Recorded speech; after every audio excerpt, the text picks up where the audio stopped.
Tonight, the memory of a father lives on. He passed away 14 years ago, but on this Thanksgiving holiday, his family is grateful to be able to hear his heartbeat once again.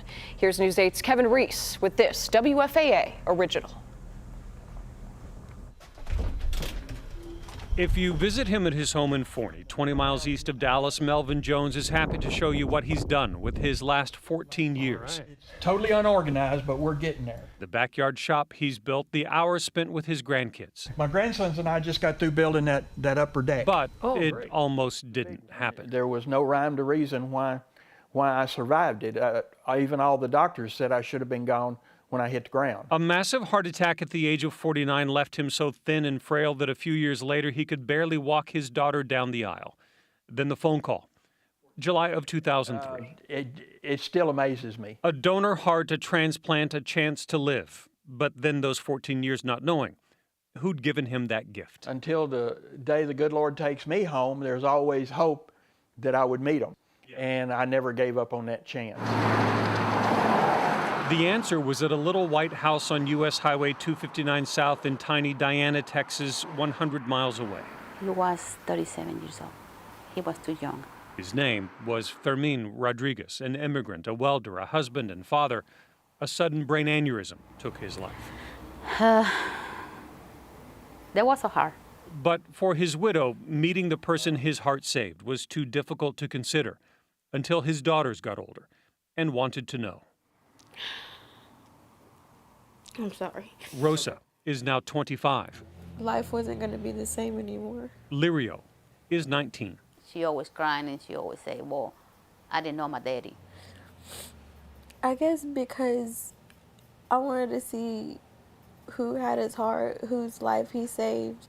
Because growing up without a dad was really hard.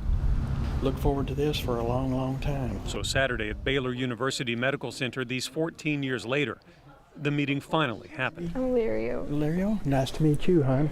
A heart recipient saying thank you to a widow and her children. Nice to finally meet you. To honor the life that saved his. At y'all's worst moment in life, you had to make a hard decision and everything. And I'm eternally grateful for that decision. You want to hear it? He gave each child It's strong, isn't it? a chance to listen to their dad's heartbeat. Christina, you want to hear it? Christina, his widow, lingered the longest to hear the heart she once knew so well. Then, a gift, a teddy bear for each of them with a recording of the actual heartbeat inside. That way, if at any time you ever want to just listen, you can. Back in Diana, Lirio told me her dad was a good man. She wanted to know his heart went to a good man too. She found out that Melvin Jones is now a volunteer at Baylor, helping guide other families through the difficult transplant journey. Now I get to finally know who has his heart and see what all the great stuff he's done. And that he carries her dad's obituary, always, in his wallet. Open it up. He's a part of me, and we're a part of each other. When I first met these families, they were nervous. They didn't know how this meeting would go. What could they possibly say to each other? Thank you. And there are no other words.